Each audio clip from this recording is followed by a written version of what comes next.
Doctor Baba Saheb Bhimrao આંબેડકરની 135મી જન્મ જયંતિએ જ્યારે આપણે મોરૈયા ગામે ભવ્ય ભીમ ડાયરાના પ્રસંગે ઉપસ્થિત થયા છીએ, ખૂબ આનંદની વાત છે. ડોક્ટર બાબા સાહેબ ભીમરાવ આંબેડકરની જન્મ જયંતિ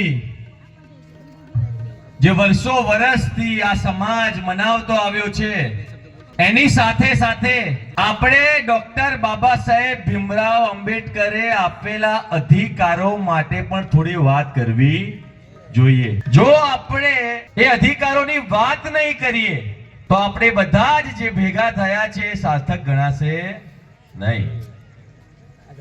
મિત્રો, આપ સૌ જે અહીંયા મોટી સંખ્યામાં ઉપસ્થિત થયા છો, અમે બધા જ આગેવાનો, હું અને મારા સિવાય જે મંચસ્થ આગેવાનો હતા એ અને ઘણા આગેવાનો પહેલા આવ્યા હશે, તે આગેવાનો અહીંયા આવીને હંમેશા માટે ડોક્ટર બાબા સાહેબ આંબેડકરની વિચારધારા તમને પીરસે છે. પણ છેતરાય ક્યાં જવા છે ખબર છે? જ્યારે ખભા ઉપર નાખેલો વાદળી રંગના પટ્ટાનો કલર બદલાઈને જ્યારે ઇલેક્શન વખતે લોકો આપણા મહોલ્લાઓ અને ચાલીઓમાં આવે છે, ત્યારે આ સમાજ અડધી રાત્રે છેતરાઈને ખોટી જગ્યાએ વોટ આપી દે છે. બાબા સાહેબે બહુ જ મહા મુસીબતે આપણને આ વોટનો અધિકાર આપ્યો, પણ એ વોટના અધિકારમાં આપણે જે પ્રતિનિધિઓને ચૂંટવાના હોય તે પ્રતિનિધિઓને યોગ્ય પ્રમાણમાં અને યોગ્ય માત્રામાં ચૂંટતા નથી. પ્રમાણ શબ્દ એટલા વાપર્યો મેં, સંખ્યા ના કીધી, પ્રમાણ એટલા વાપર્યો કે એમણે આપેલા બધા જ પ્રમાણો અંતે ખોટા પડે છે. સાચી વાત કે ખોટી વાત? ડોક્ટર બાબા સાહેબ ભીમરાવ આંબેડકરે જે આપણને હક અને અધિકારો અપાયા, તે અધિકારો સામે ગોવિંદભાઈ અહીંયા ઉપસ્થિત છે. ઉનાનું આંદોલન થયું જ્યારે અમે લોકોએ દલિત પેન્થર વતી ગુજરાત બંધનું એલાન આપ્યું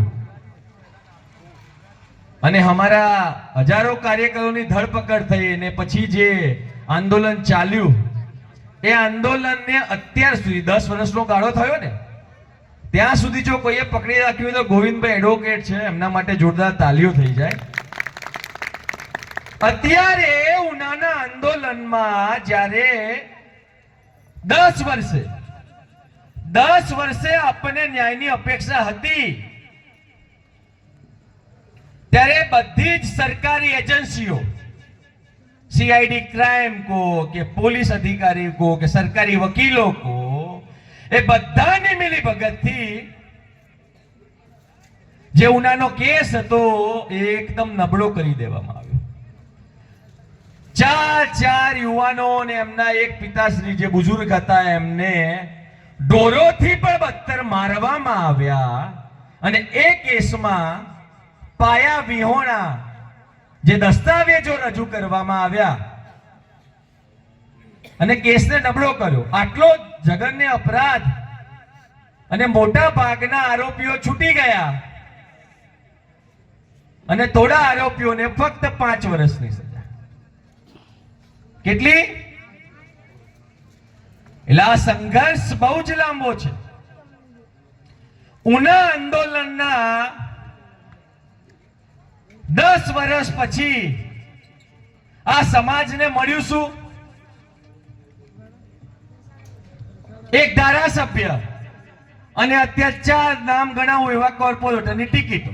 એના સિવાય કયા સમાજને મળ્યું? આ વિચારધારાની લડાઈ છે. એ ભાજપ, કોંગ્રેસ, આમ આદમી પાર્ટીની લડાઈ છે નહીં. જ્યારે તમારા ખભા ઉપર તમે નાખેલો વાદળી રંગના પટ્ટાનો કલર બદલવાની કોશિશ કરો છો, ત્યારે ફક્ત ને ફક્ત આ સમાજને નુકસાન થાય છે. અને જે માણસ જે પણ રાજકીય પાર્ટીમાં ગુસ્સો હોય એને ફાયદો થાય છે, એના સિવાય બીજું કશું જ થતું નથી. એટલે આ બધી જ બહુ જ અગત્યની વાતો છે. જેટલી પણ સહકારી મંડળીઓ છે એ સહકારી મંડળીઓમાં સંવિધાનમાં લખેલું છે કે દૂધ ઉત્પાદક મંડળી હોય, સહકારી બેંકો હોય. સંવિધાનના આર્ટિકલ 243 માં લખ્યું છે કે એના ડાયરેક્ટર એક દલિત અને એક આદિવાસી હોવા જોઈએ, એક મહિલા હોવી જોઈએ. પણ ત્યાં કોઈ આપણો માણસ ઠેકાણે બેસે છે? તમને જોયો ક્યાંય? નહીં ને.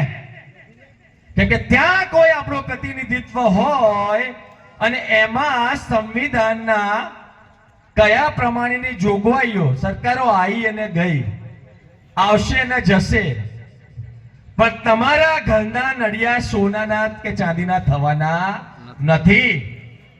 આટલી ગાંઠ મારી લો મગજમાં. એ જો ડાયરેક્ટર આ સમાજના પ્રતિનિધિત્વ હોય તો આપણો સમાજ ક્યાં પહોંચી શકે એનો અંદાજો કદાચ તમને નહીં હોય, મને છે. પણ આટલી બધી આવેલી સરકારોએ સંવિધાનમાં લખેલું છે તો પણ ત્યાં એ પદોની નિયુક્તિ કરી નથી. ફરજિયાત છે. એક આદિવાસી, એક દલિત અને એક મહિલા જે જનરલમાં હોય, પણ એની નિયુક્તિ કરી નથી. એટલે ઘણો સંઘર્ષ છે. જો ભાષણ કરવા જાવ તો સવારે 5 વાગે, પણ એ આપણે કરવું નથી. મોહિન્દરભાઈને બે સાંભળીએ, પછી મને સાંભળવાનો તો ગમે ત્યારે મોકો મળશે. તમે યાદ કરશો ત્યારે દલિત પેન્થરના ગુજરાતના પ્રદેશ અધ્યક્ષ તરીકે મારી જવાબદારી છે કે હું આવીશ. રાતે 3 વાગે ફોન કરવાનો, અને કોઈ જ બેન દીકરીઓએ કોઈ દિવસ ગભરાવાનું નહીં. ગમે તેવો તુરમખાન હશે ને, અને જો તમારી સામે પડ્યો તો ટાંટિયા ભગાઈ નાખીશું, ગાભા કાઢી નાખીશું બધાના. એટલે ડરવાની જરૂર નથી. પણ તમારા સાચા નેતાઓને ઓળખો. ભાષણ 2 પ્રકારના હોય. એક સાચું બોલતું હોય અને એક તમને બધાને મજા આવે એ પ્રકારના બોલતા હોય. એટલે આપણે મજા આવે એવા ભાષણની જરૂર છે નહીં.